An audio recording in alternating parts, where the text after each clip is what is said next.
Buenas noches, bienvenidos al banquillo, gracias por estar con nosotros. Vamos a hablar hoy de infraestructura vial, de vivienda, de energía.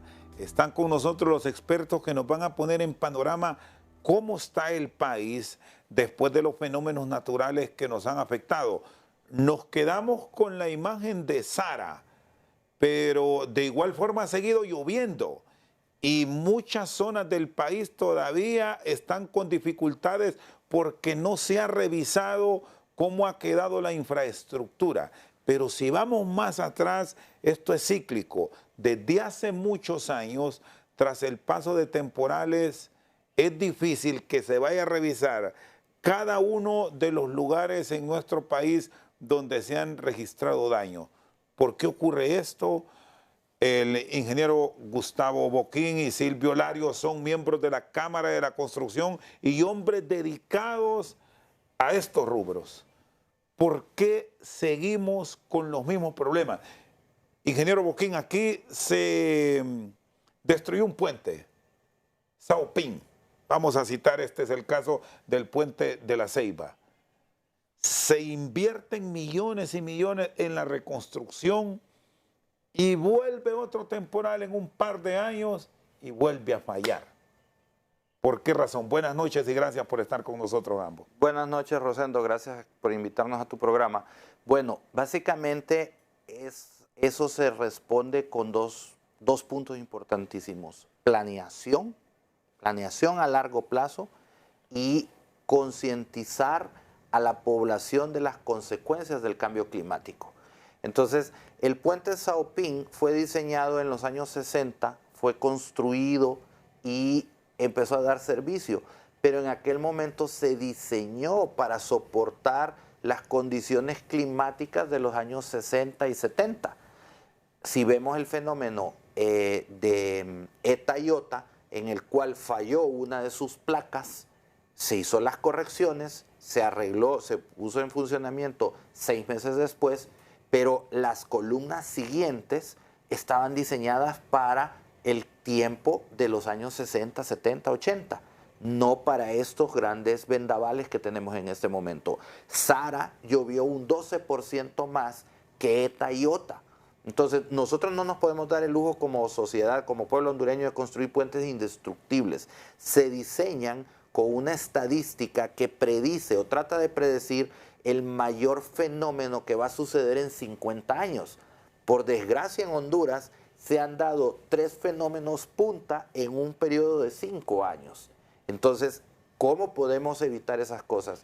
Bueno, cuidando nuestras cuencas, porque la cantidad de agua que pasó específicamente por ese puente a esa velocidad fue tan fuerte, porque cuenca arriba no hay árboles, está deforestado, no estamos cuidando el bosque.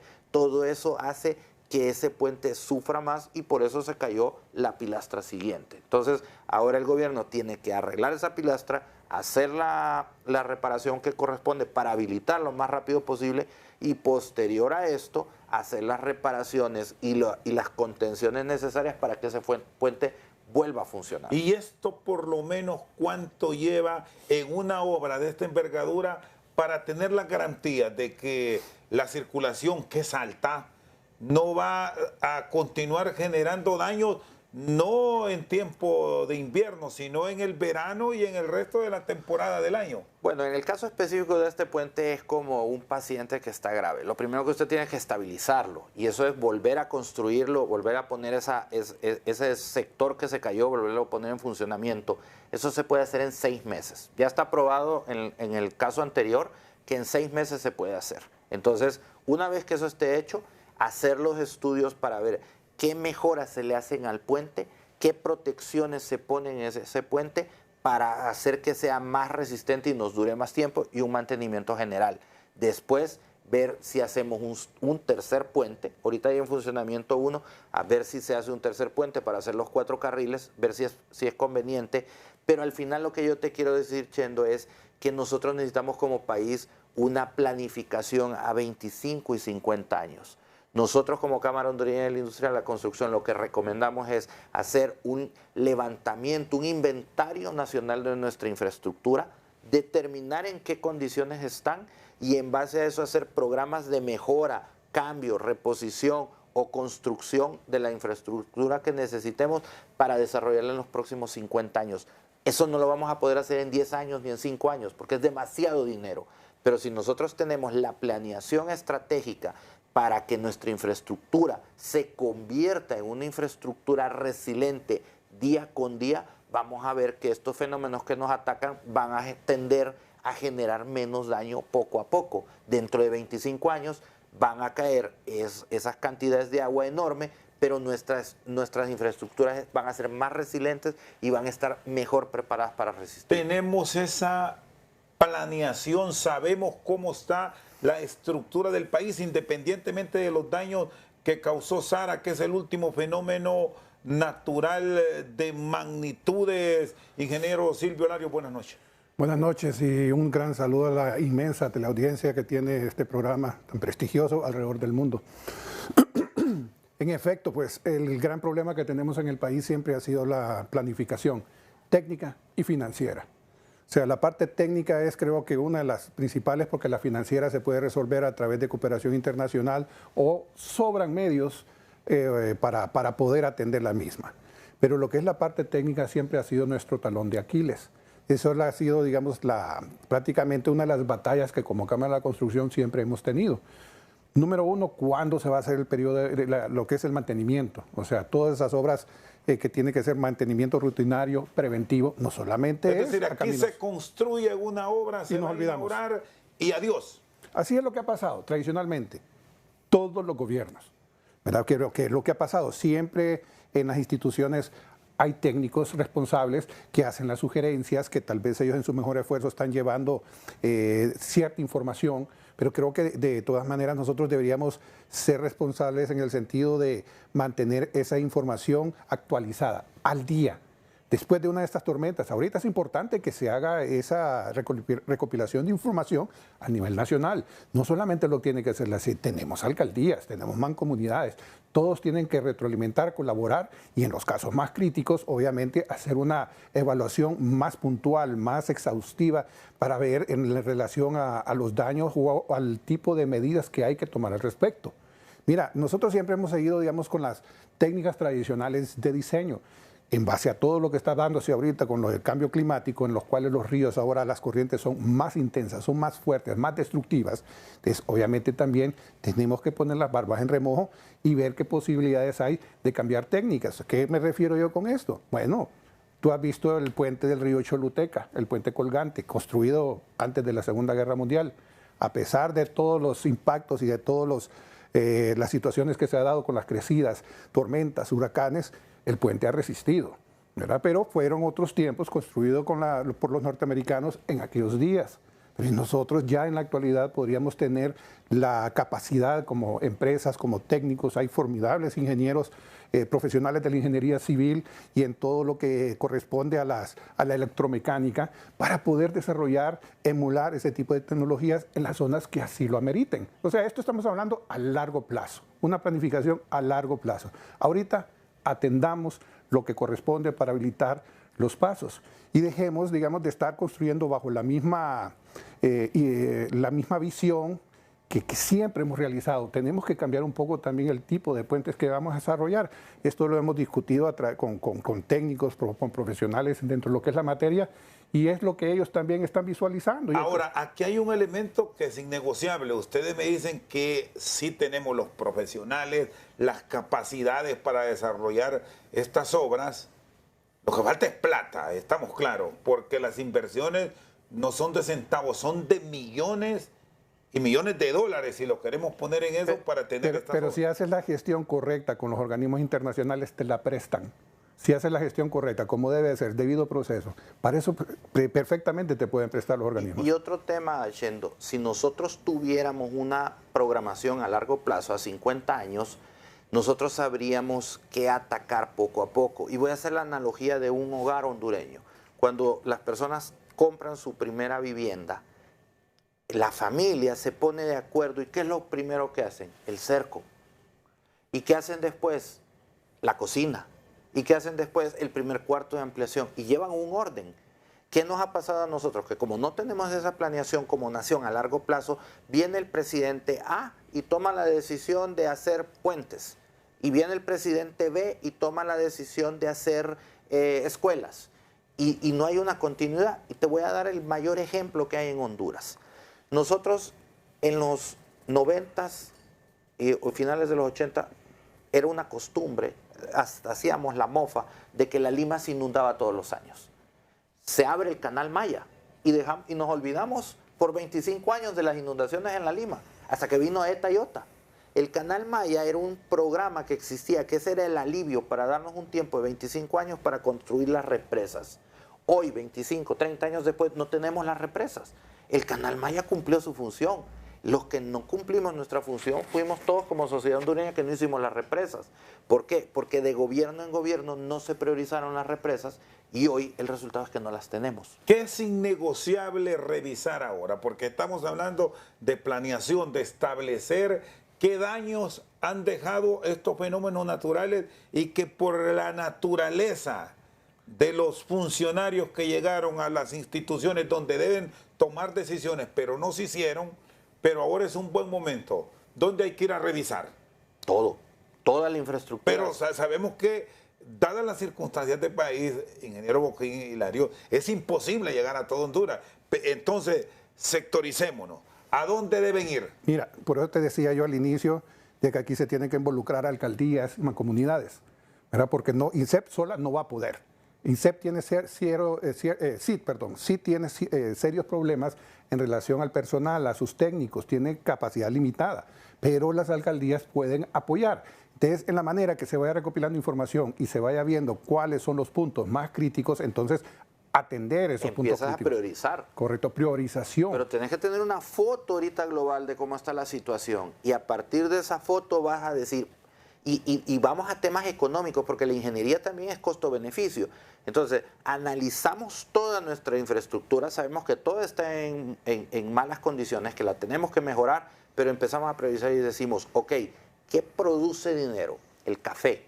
Ok, arreglemos todas las carreteras que dan acceso a los cafetales, porque eso nos produce X millones de dólares al año. Con lo que vamos a ganar de eso, arreglamos después las carreteras vecinales y después arreglamos, y estoy tirando solo ideas, y después arreglamos la red vial pavimentada y dentro de 10 años vamos a tener 1000 kilómetros nuevos de calles totalmente pavimentadas. Hoy en día el patrimonio vial de nosotros los hondureños es de aproximadamente 16,000 kilómetros. Pero de esos 16,000, ¿cuántos son pavimentados? 3,000. ¿Cuántos están buenos, diríamos? En todo? Es que ese es el punto, necesitamos ese inventario. Yo hoy te puedo decir que menos de 3,000 kilómetros están pavimentados, que la red que nos da un gran beneficio, que es la de café, es de 3,200, y te puedo decir que en un tema calificándola de regular a mala, prácticamente todo está entre regular y mala. Son pequeños tramos los que están en una condición 100% óptima. La CA13, por ejemplo, que está al 100%, las nuevas carreteras que ha hecho este gobierno, que están nuevas y están al 100%, la carretera al sur, pero de ahí hacia el interior se empiezan a deteriorar a medida que nos vamos alejando.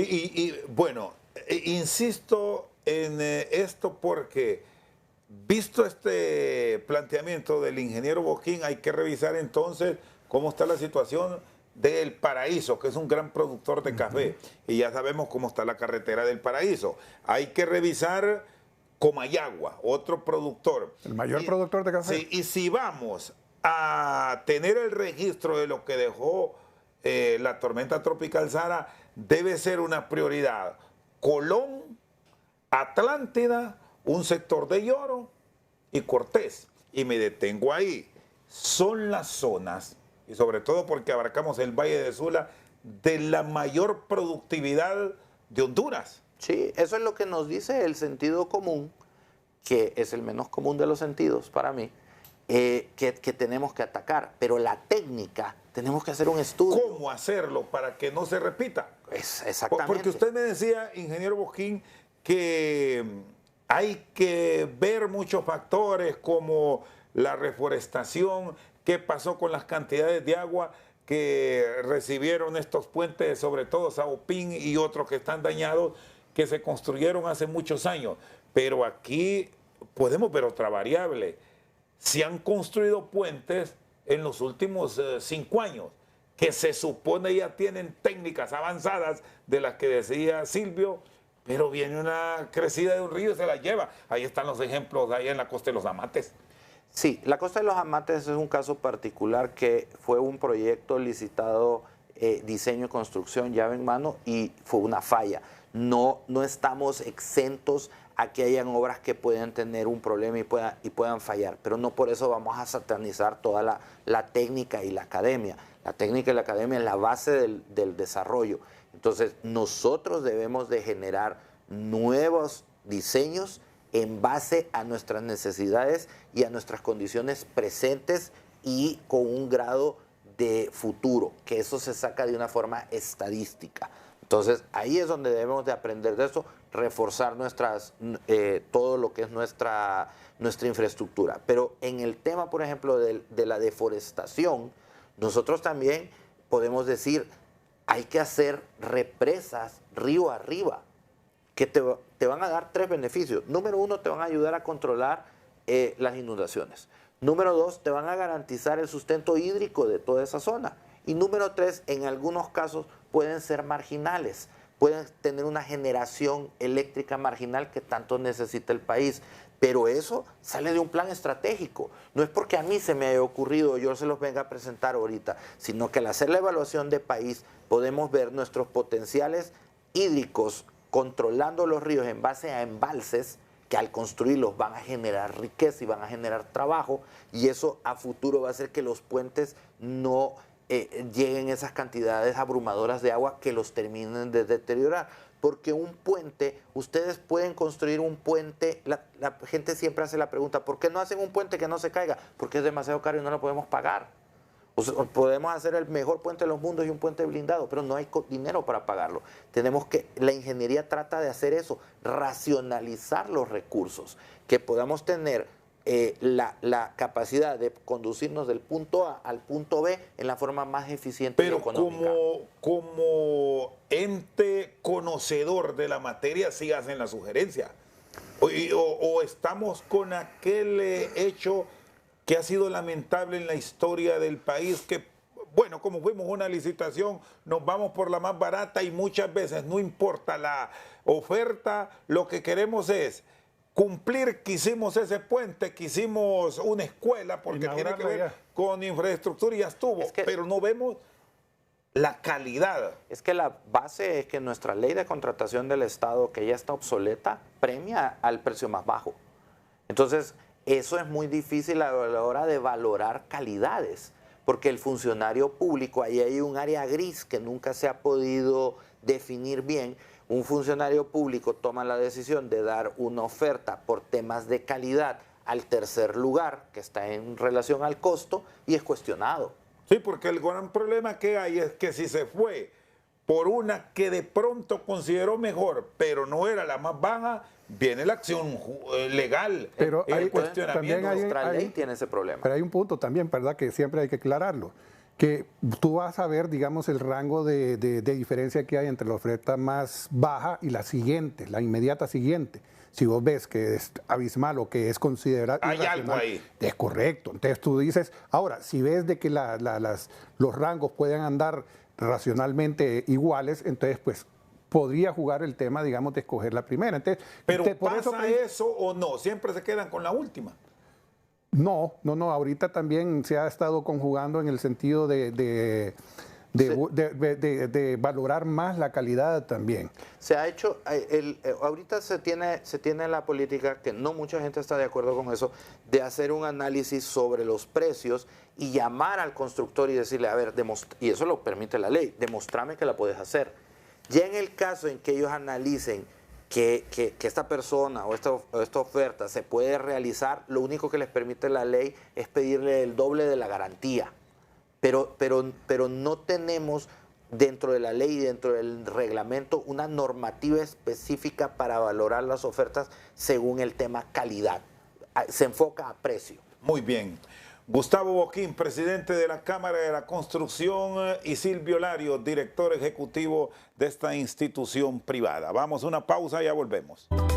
Seguimos esta noche al banquillo con los expertos en construcción, Gustavo Boquín y Silvio Lario. Hablando de la planificación y de carreteras, una de las más recientes que se ha construido es la del sur, la carretera del sur. Correcto. ¿Es concreto hidráulico toda? Toda. Y ustedes pueden ver, yo les haría la pregunta, ¿cuál es la diferencia entre la carretera al sur y la carretera al norte? Más bien la carretera al sur es concreto hidráulico, la carretera al norte casi en su totalidad es asfalto y tiene mejor condición la carretera al norte. ¿Por qué? Porque se le da mantenimiento diario. En realidad, con mantenimiento es mejor la del sur que la del norte. Correcto. Entonces, está construida con un material que nos da más vida, más años de vida útil. Entonces, la carretera, yo tenía un maestro que nos decía, acostúmbrense a pensar que ustedes terminan de construir la carretera hoy y mañana le empiezan a dar mantenimiento. Así la carretera va a durar la vida útil para la cual fue planeada, que en una carretera de concreto son 30 años aproximadamente y una carretera de asfalto son de 15 a 20 años. Porque aquí hay un elemento y lo trasladamos para que lo revisen, pero que ustedes nos den una explicación.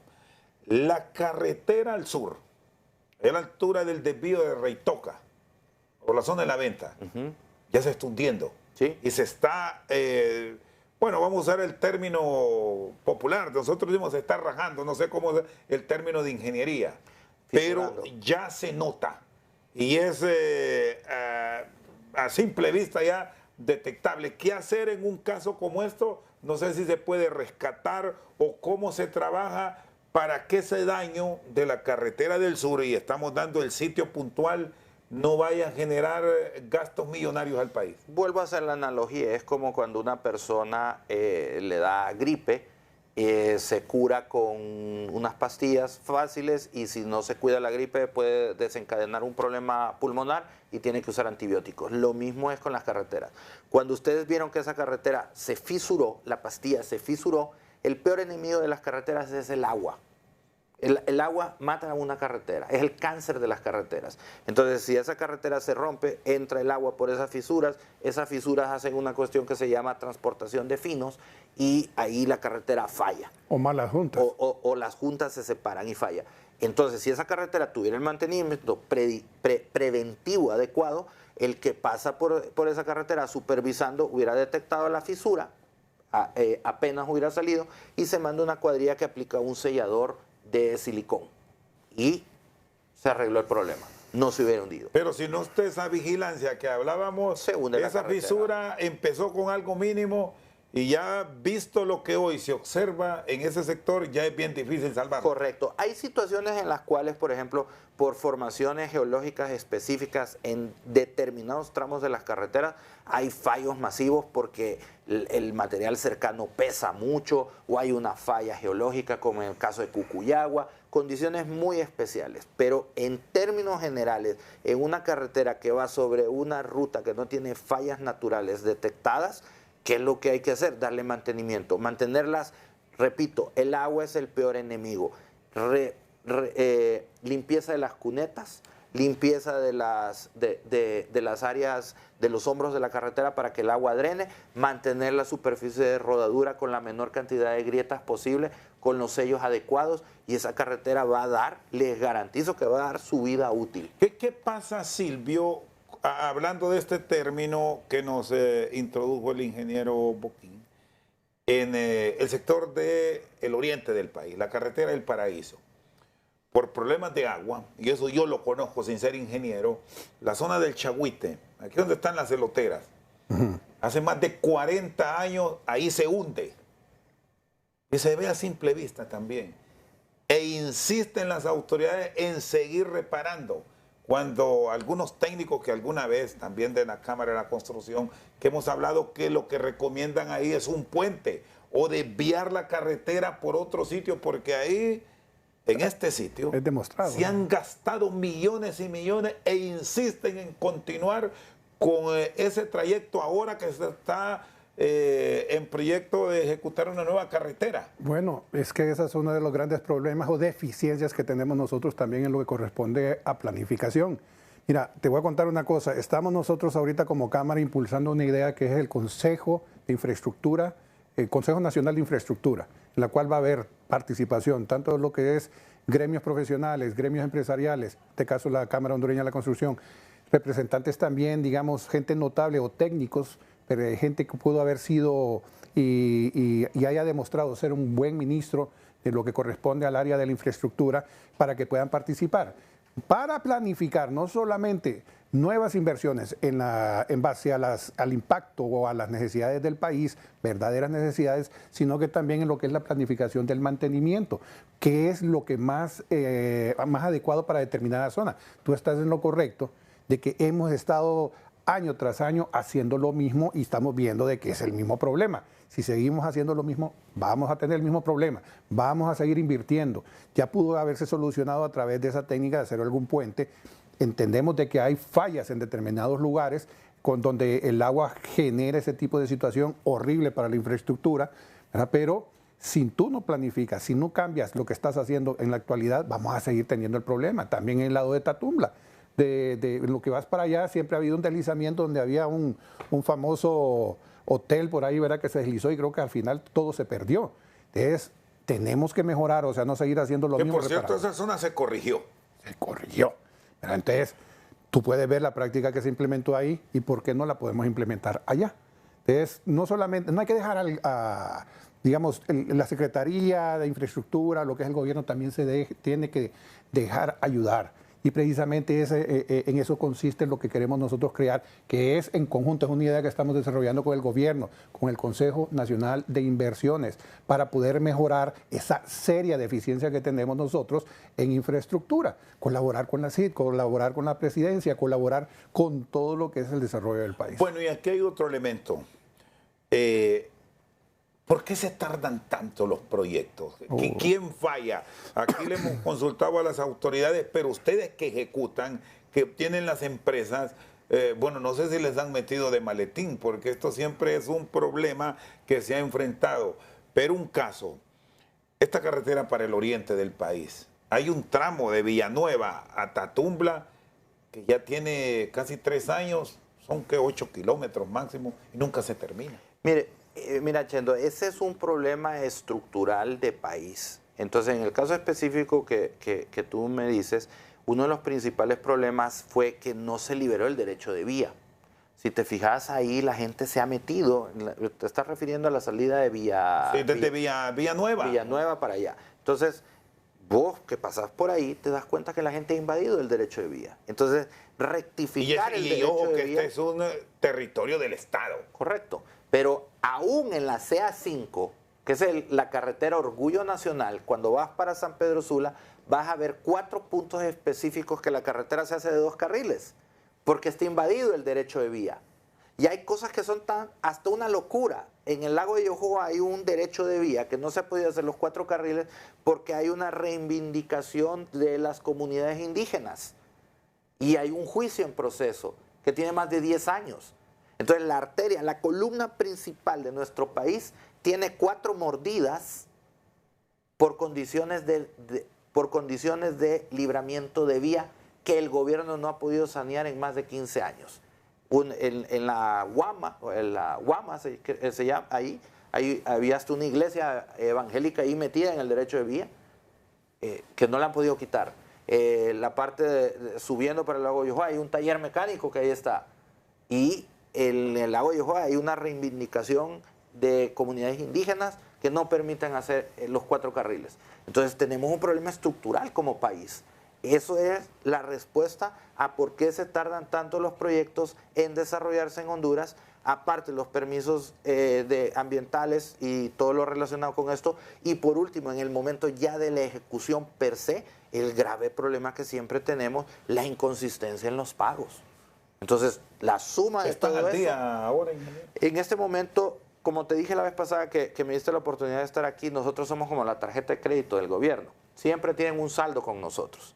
En este momento sí tienen un atraso. Estimamos nosotros que es un atraso superior a los 4.000 millones de lempiras. Hablamos con el nuevo ministro de Finanzas, al que le hago un llamado, que por favor nos apoye con los montos acordados. Habíamos acordado pagos semanales de 400 millones de lempiras hasta terminar diciembre. No se ha generado con eso. Sí nos hicieron pagos alrededor de 2.000 millones de lempiras, que redujo la deuda de 6.000 millones a 4.000 millones. Pero sí están atrasados y por eso ustedes van a ver un montón de obras que está la maquinaria ahí, pero está parada. Entonces necesitamos lograr que el dinero fluya. Si ustedes revisan, hay mucha gente que puede criticar en el sentido de decir, el gobierno no debe, porque enséñeme una F-01 que esté vencida. El problema es que no se han generado las F-01. O sea, el documento con el que el gobierno nos paga no se ha generado. Y tanto en CIT como en FIS, uno de los problemas ha sido que los comités técnicos que generan los F-01 no se están reuniendo. Entonces, hemos tenido en CIT el problema que ha habido unos cuellos de botella que ya estamos trabajando con ellos como Cámara de la Construcción para eliminarlos. Eso nos ha detenido bastante. Por otro lado, en FIS, los comités técnicos no han autorizado órdenes de cambio, pagos, etcétera. Eso las F-01, eso también nos está retrasando. Entonces, un llamado a los dos ministros, tanto de FIS como de CIT, que nos apoyen en ese sentido generando estos comités. Bueno, son 4.000 millones, me dice, este fondo aparte de la deuda municipal, que hay alcaldías que contratan con ustedes. Le estoy hablando de... ¿Y las alcaldías cómo están? ¿Están al día o hay...? Depende de las alcaldías. Hay alcaldías muy eficientes, hay alcaldías que no son tan eficientes. Tegucigalpa tiene, ustedes, todos los que estamos en Tegucigalpa hemos vivido últimamente el caos del tráfico en la tarde. Eso se ha dado porque varias obras están paradas, sobre todo la obra que está enfrente de Emisoras Unidas nos está causando muchos problemas. Es una obra que, entiendo yo, no ha tenido la ejecución financiera suficiente para echarla a andar y ustedes la pueden ver en este momento parada. Entonces sería consultarle al alcalde qué ha pasado en ese sentido y es una obra que nos está generando un perjuicio en general a todos. Agregándole ahí un poco de esos retrasos en algunas obras, también nosotros hemos criticado y siempre hemos hecho y es una crítica constructiva para poder mejorar lo que es el sistema de precalificación de empresas, ¿verdad? Porque no es posible de que haya empresas que hayan salido prácticamente de la nada o empresas nuevas que no tienen algún tipo de experiencia, que son calificadas a un nivel que pueden efectuar cualquier tipo de obras a la par de cualquier empresa de las más experimentadas. Es decir, aquí ya se sabe qué empresa sí tiene la capacidad de construir una obra. Se sabe quién es quién. De gran envergadura y qué empresa es para obra pequeña. Correcto. Correcto. Entonces, y están dando en obra grande a empresas pequeñas. Se da. No vamos a decir que en todo, pero se da en casos puntuales y que nosotros hemos siempre solicitado que se fortalezcan los criterios, ¿verdad? De que el sistema de calificación se mejore sustancialmente. Precisamente ahí es donde también nosotros estamos solicitando esa revisión, esa actualización de la Ley de Contratación del Estado y su reglamento en aras de mejorar. Mira, hay una cosa que también, otra buena crítica constructiva. Está la Oficina Normativa para Contrataciones y Adquisiciones del Estado, que es la que está prácticamente administrando, regulando la ley de contratación para todas las instituciones. La tiene prácticamente relegada en una esquina. Y yo no sé qué se tienen todos los gobiernos, ¿verdad?, con lo que es la UNCAE, como que no les gusta que esté alguien ahí regulándolos, supervisándolos, viéndolos. Había un comité consultivo que funcionaba bastante bien, en lo que había representantes del sector gobierno, así como lo que es el sector privado. Digamos, de gobierno, pues ya sabemos cuáles son los principales. Está Salud, está SEDUC, Finanzas, y la CID también.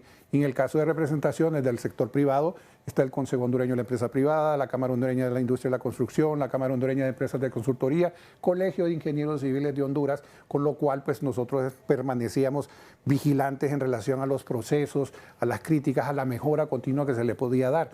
No ha sucedido mayor cosa con la reactivación de lo que es el comité, de lo que es la ONCAE. En realidad es una completa lástima, ¿verdad? Porque esto podría mejorar el sistema nacional de compras que tenemos en la actualidad. Entonces, hay mucho por mejorar, se puede hacer, y sí, cuando tú ves de que hay empresas, como en ese caso, ¿verdad?, de que lastimosamente la empresa que se menciona en ese tramo específico cerca de Emisoras Unidas, que ahí está cerrado. Pero también yo creo que al amigo alcalde, que con mucho cariño te lo digo, Jorge, ya pudo haber habilitado, en donde está ese hotel, ¿cómo es que se llama? Florencia, que empezaron a hacer lo que es la excavación, habilitar ese tramo. O sea, va a ser un costo, pero no va a ser va a ser mayor el costo del caos que se está generando, y peor aún en esta época que se viene. Ya las tenemos a la vuelta de la esquina, pero bien pueden poner, agarrar, hacer material, habilitar al menos ese lado, y va a poder ayudar un poco. Y así otros tramos más. Entonces, si tú ves, todo se va centrando, enfocando a lo que es la planificación en todo sentido. Muy bien, Silvio Larios y el ingeniero Gustavo Boquín con nosotros al banquillo. Pausa, ya volvemos. Seguimos esta noche al banquillo con el ingeniero Gustavo Boquín y Silvio Larios. Bueno, aquí en el proceso de infraestructura también está la vivienda. Hay que revisarlas porque las lluvias dejaron dificultades y ver los muchos proyectos.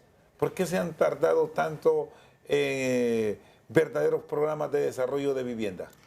Bueno, Chendo, vuelvo al tema. Tenemos un tema estructural de país. Nosotros somos un país que tenemos una ley de vivienda promulgada ya en vigencia y no la aplicamos.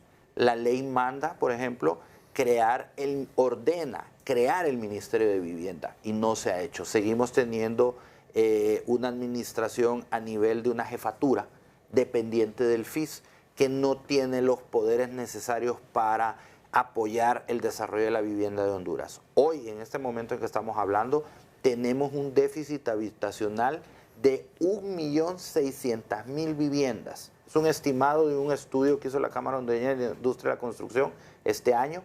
De ese, 960.000 son viviendas que necesitamos construir. Es nuestro déficit cuantitativo, y hay alrededor poco menos de 700.000 que necesitamos reparar. Para darte un ejemplo, de esas 700.000, el 12% necesitan piso. No tienen piso, es piso de tierra. Entonces hay que dar piso. Son distintas categorías, algunas no tienen servicios sanitarios, otras no tienen agua, otras no tienen un buen techo, etc. Entonces necesitamos construir casi 1 millón de viviendas, 960.000, y necesitamos reparar casi 700.000 viviendas.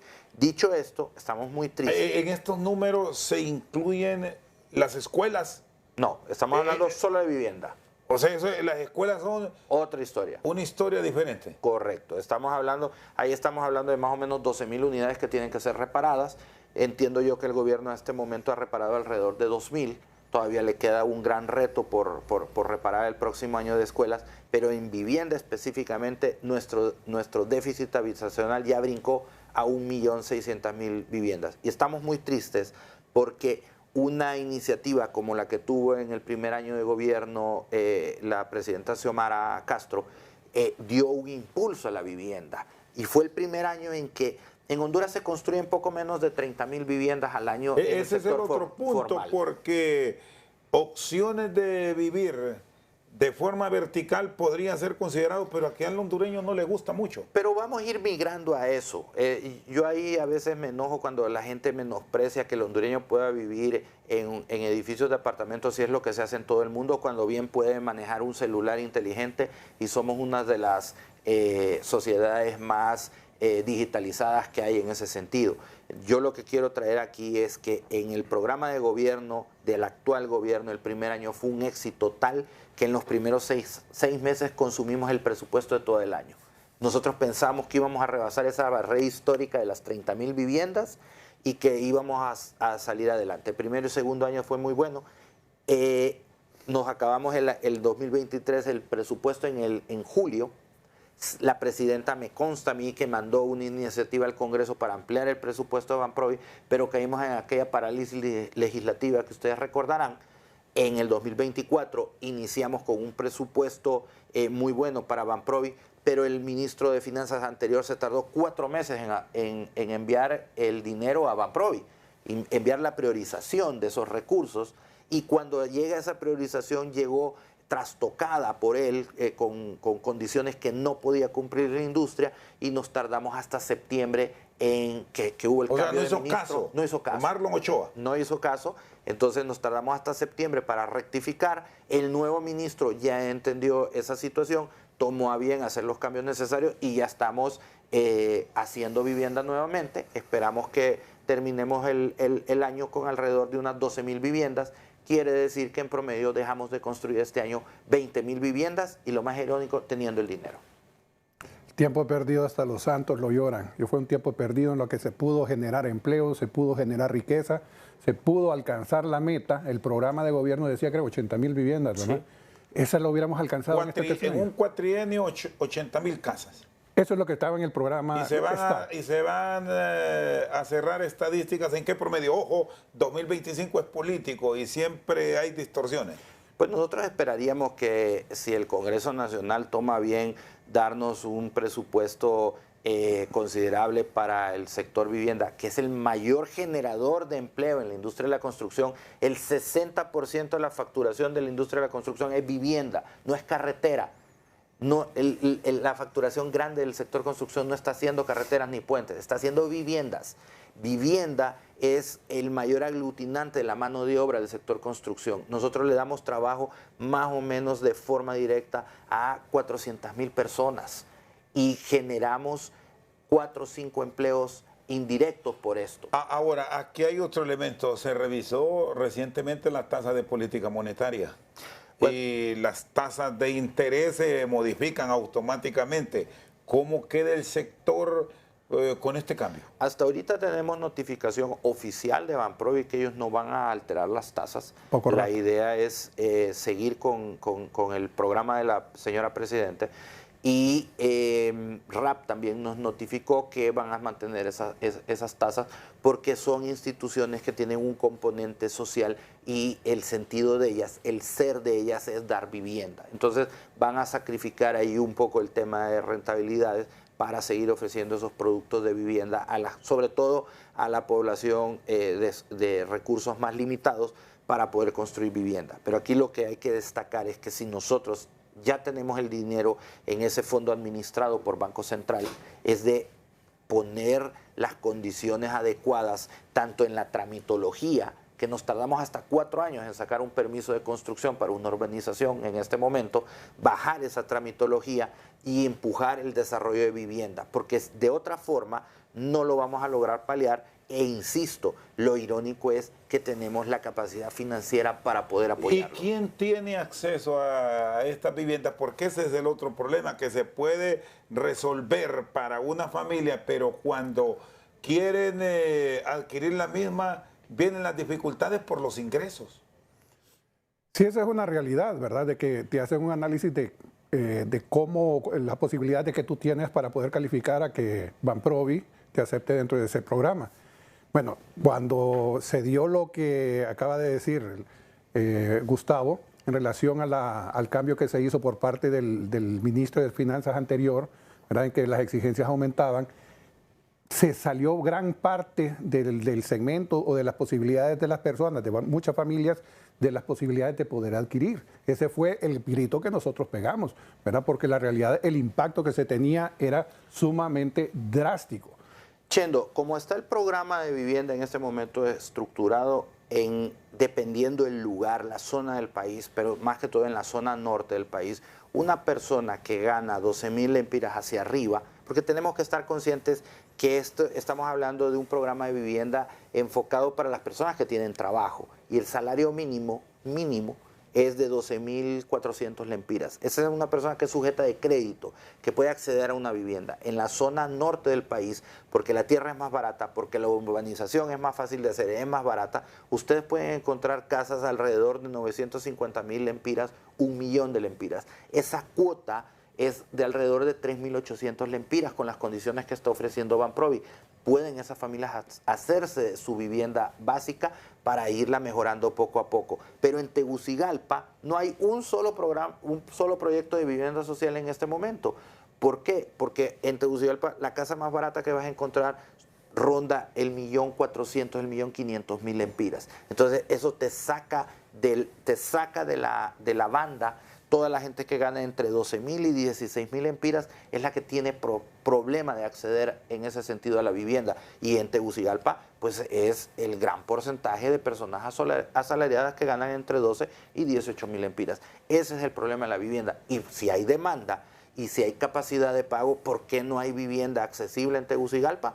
Bueno, porque las condiciones en este momento, en cuanto a tramitología y lineamientos gubernamentales y municipales, son tan altos que no permiten construir vivienda social. Muy bien, vamos a una pausa. Gustavo Boquín y Silvio Larios con nosotros al banquillo. Ya regresamos.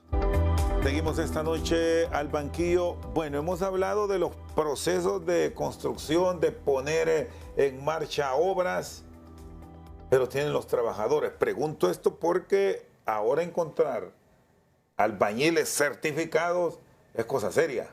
Y no digamos si vamos a esos otros complementos que ustedes buscan como fontaneros, ebanistas, electricistas. Encontrar, me voy a quedar con el ebanista. Bueno, es tarea difícil ahora. Esto es porque en este momento se hizo la tormenta perfecta. ¿Y por qué?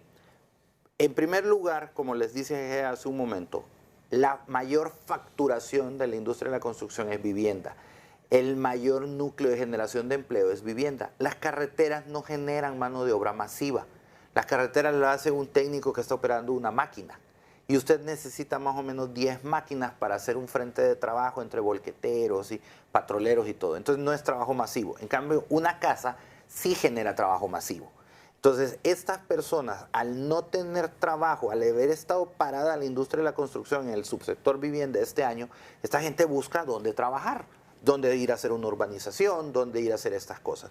Entonces, si ustedes ven en este momento en Facebook publicidad de los hermanos salvadoreños ofreciéndole trabajo a nuestros empleados.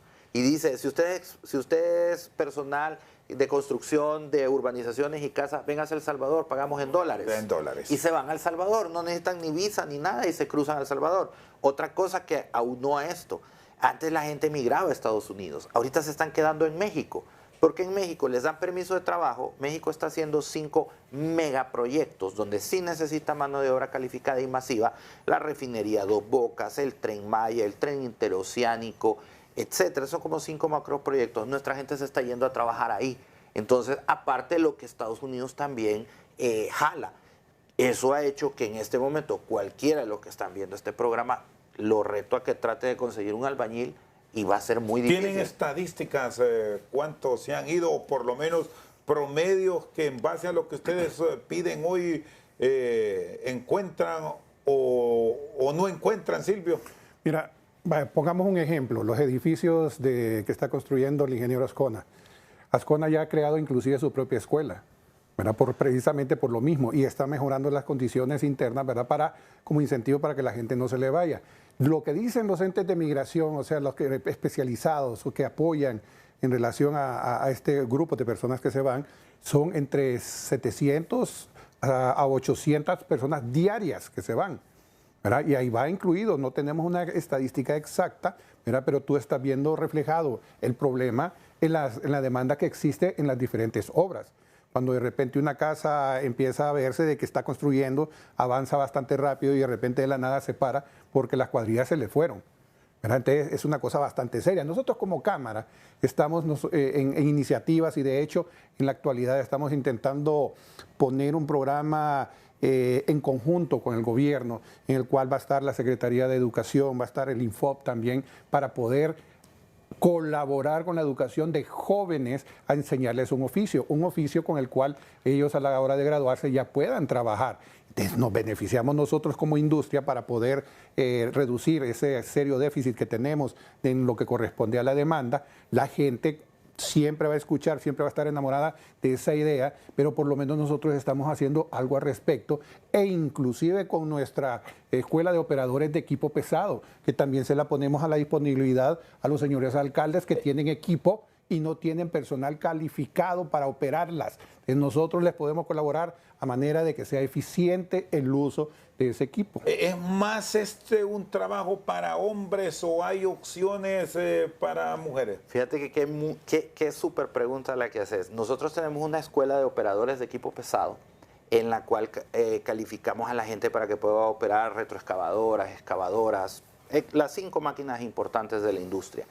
Y hemos tenido 2 generaciones dentro de nuestras graduadas de mujeres 2 grupos totalmente de mujeres. Y lo interesante de esto es que todas salieron con trabajo antes de graduarse. Antes de graduarse ya tenían trabajo. ¿Están trabajando? Todas están trabajando y las empresas que las contrataron nos dicen que están encantados con el tema de que las mujeres estén operando las máquinas porque son hasta más cuidadosas que Sí, es más ordenada y así esta consulta porque recientemente, la semana anterior, salió un informe de que alrededor de 131,000 mujeres están desocupadas en el país y de repente revisamos que trabajo sí hay.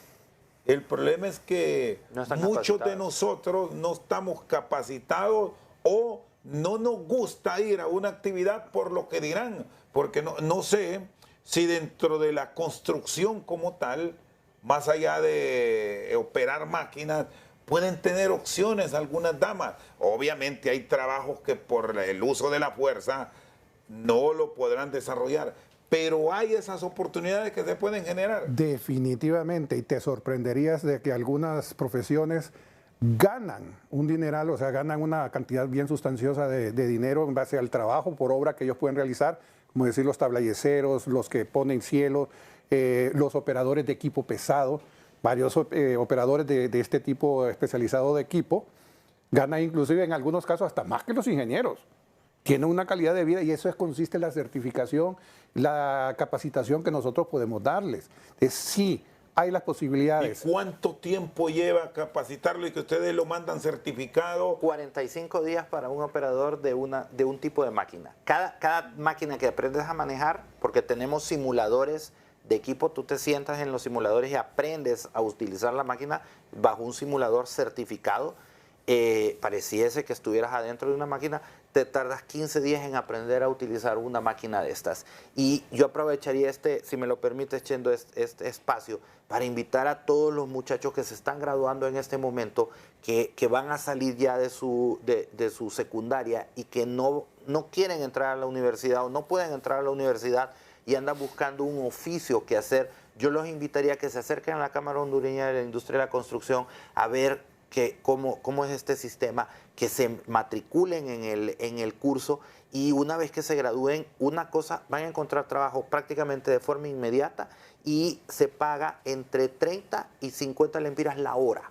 Entonces es un oficio muy bien remunerado que siempre tiene demanda y se aprende muy rápido. ¿Y la actividad de campo? ¿Qué oportunidad pueden encontrar? Y sobre todo jóvenes, porque tienen también la fortaleza para estar en un tipo de trabajo de este. Es que ahorita necesitamos de todo. Por ejemplo, puedes hablar de gente que se especialice en pintura. Necesitamos pintores de altura, no tenemos en este momento.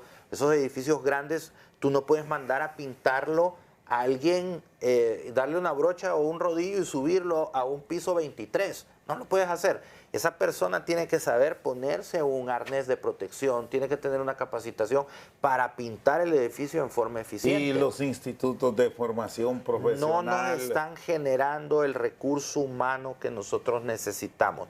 De hecho, ya tuvimos una plática con el actual rector de la Universidad Autónoma de Honduras, en la cual le expresamos nuestra inconformidad con los profesionales que se están generando en este momento. Les están enseñando cosas que nosotros como industria de la construcción no ocupamos. Entonces necesitamos gente más enfocada al trabajo de campo, gente con conocimiento técnico más práctico, menos académico, sin descuidar la academia, eso lo entendemos, pero necesitamos que revisen la currícula y trabajen de la mano con nosotros para darnos los profesionales que de verdad vamos a contratar y que necesitamos. Porque a mí me da mucho pesar ver que en Honduras se producen entre arquitectos e ingenieros alrededor de más de 1,000 muchachos al año capacitados que terminan trabajando en cosas que no tienen que ver con la construcción. Pero precisamente también, por eso te decía el comentario, que estamos trabajando con SEDUC y con el INFOP para poder abordar ese problema en los colegios técnicos, de poderles ayudar a que salgan mejores electricistas o mejores técnicos especializados. Esperemos de que las cosas se puedan dar. Esto es de mucho de voluntad de parte de las autoridades de gobierno. Nosotros estamos con todo el ánimo, con toda la voluntad, ¿verdad?, para poder apoyar este programa que va a estar bien intenso, bien bonito y que le va a dejar mucho beneficio a Honduras. El ingeniero Silvio Larios y Gustavo Boquín con nosotros esta noche al banquillo. Por su sintonía, muchas gracias.